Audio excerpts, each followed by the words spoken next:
Halo, assalamualaikum warahmatullahi wabarakatuh. Gimana kabarnya hari ini? Eh, saya sempat senyum-senyum aja ya, Mbak ya. Jadi ini obat yang saya minum saat saya terkena gejala COVID-19 ya. Eh, Gejala Omicron, saya meminum obat ini karena saya dapat rekomendasi dari beberapa tempat, dari beberapa pihak mengatakan bahwa obat ini bisa mengurangi sakit yang disebabkan oleh COVID-19.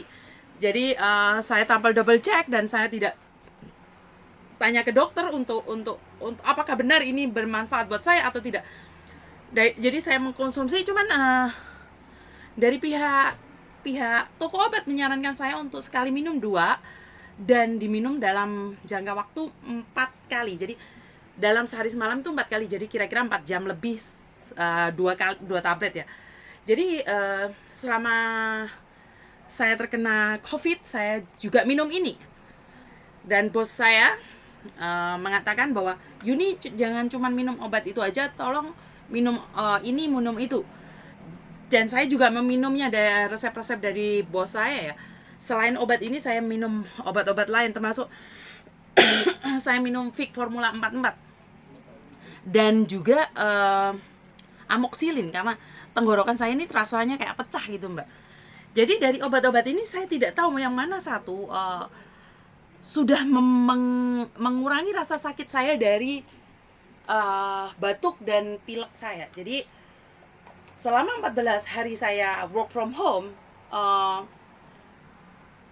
saya tidak tahu yang mana satu obat yang telah menyembuhkan saya dan mengakibatkan saya negatif. Kenapa? Karena sekali lagi saya udah BioNTech ya. Saya melakukan vaksin BioNTech selama 2 kali dan bulan depan kira-kira April tanggal 4 atau tanggal 8 saya akan melakukan vaksin yang ketiga.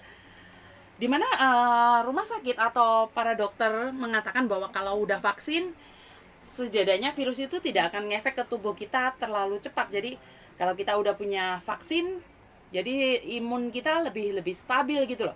Karena sekali lagi saya tinggal banyak orang satu rumah ya. Saya satu rumah 5 orang, di mana saya, suami saya dan anak saya dan mertua saya.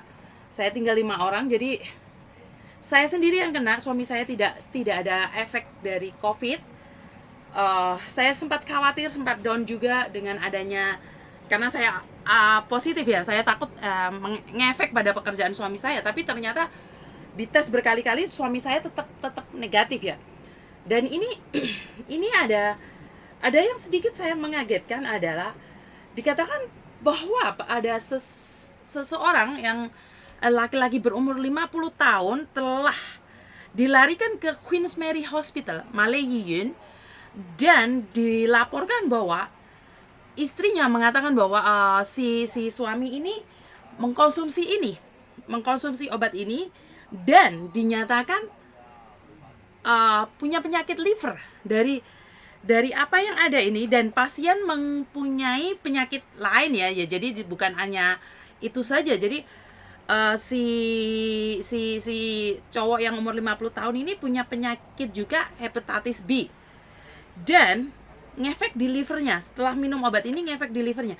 Jadi sekali lagi saya cuma mengingatkan buat mbak-mbaknya yang masih minum ini, sebaiknya dihindarkan, karena saya lihat di Jingwan, dimanapun sekarang ada banyak obat-obat ini. Padahal dulu obat ini sangat langka sekali ya. Dan sekarang sangat sangat banyak ya, terutama di Jingwan ya. Dulu aja saya rekomen ke mbak-mbaknya dan saya tidak tahu bahwa kadang-kadang apa yang kita sebarkan itu bukan yang benar ya. Dan obat ini sudah dilarang masuk ke Australia pada bulan November tahun kemarin. Jadi obat ini dilarang masuk ke Australia. Dan tidak ada bukti mengatakan bahwa obat ini efektif untuk menangani corona. Jadi sekali lagi buat mbak-mbaknya yang di luar sana yang udah minum obat ini, lebih hati-hati ya. Karena obat ini tidak secara nyata bisa menghilangkan COVID-19. Dan pada pada tanggal 14 Maret mengatakan bahwa new report for COVID-19 adalah 26.908 new report ya, yang COVID-19 yang infeksi. Terus untuk new report buat yang meninggal 286. Jadi total keseluruhan dari sakit dari kemarin ada 700.877 total keseluruhan ya. Dan total kematian yang ada di Hong Kong dinyatakan dari kemarin ada 3.993 yang telah meninggal dunia di Hong Kong karena COVID-19 ini. Ini tertanggal pada 14 Maret ya. Jadi pada tanggal 14 Maret kita mengetahui bahwa berapa banyak orang yang telah meninggal. Jadi ini COVID ini sangat membuat kita tidak tahu harus seperti apa ya. Jadi sudah mencapai 3.993 yang meninggal, dan orang yang dilaporkan report yang terbaru dari hari Senin ya, maksud saya dari tanggal 14, di tanggal 14 Maret ada 26.908. Dan yang meninggal report barunya 286.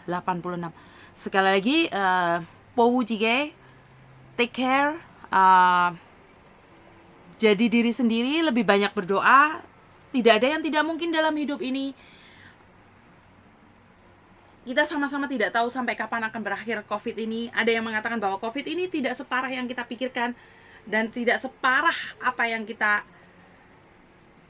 stres kan, tapi ini benar-benar ada dan nyata. Sekali lagi, sebentar lagi saya cuma minta Mbak Maya untuk mendengarkan bahwa Chinese medicine doctors before taking medication after reported case of liver failure. Hong Kong Free Press HKFP.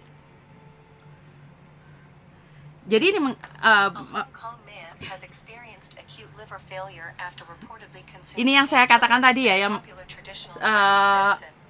setelah minum obat itu ya, jadi punya efek yang lebih parah lagi. Jadi media sekarang udah melaporkan buat mbak-mbaknya yang ada di luar sana. Intinya saya cuma minta berhati-hati karena saya tidak tahu apa yang terjadi di luar sana. Lebih banyak berdoa dan tetap semangat. Saya tidak tahu harus ngomong apa lagi. Tiap hari saya ngomong kita live, kita hidup bersama dengan COVID, tapi pada kenyataannya memang kita sangat sulit untuk lepas dari semua ini. Sekali lagi, stay safe dan jaga diri. Makan sehat. Yang terutama adalah pikiran kita ya Mbak ya. Jadikan pikiran kita lebih sehat. Saya rasa semua penyakit akan pergi dari kita dengan syarat tetap jadikan Tuhan yang nomor satu, jaga kesehatan, tetap olahraga, makan yang sehat. Wassalamualaikum warahmatullahi wabarakatuh, dan selamat malam. Sampai jumpa lagi di hari berikutnya. Terima kasih.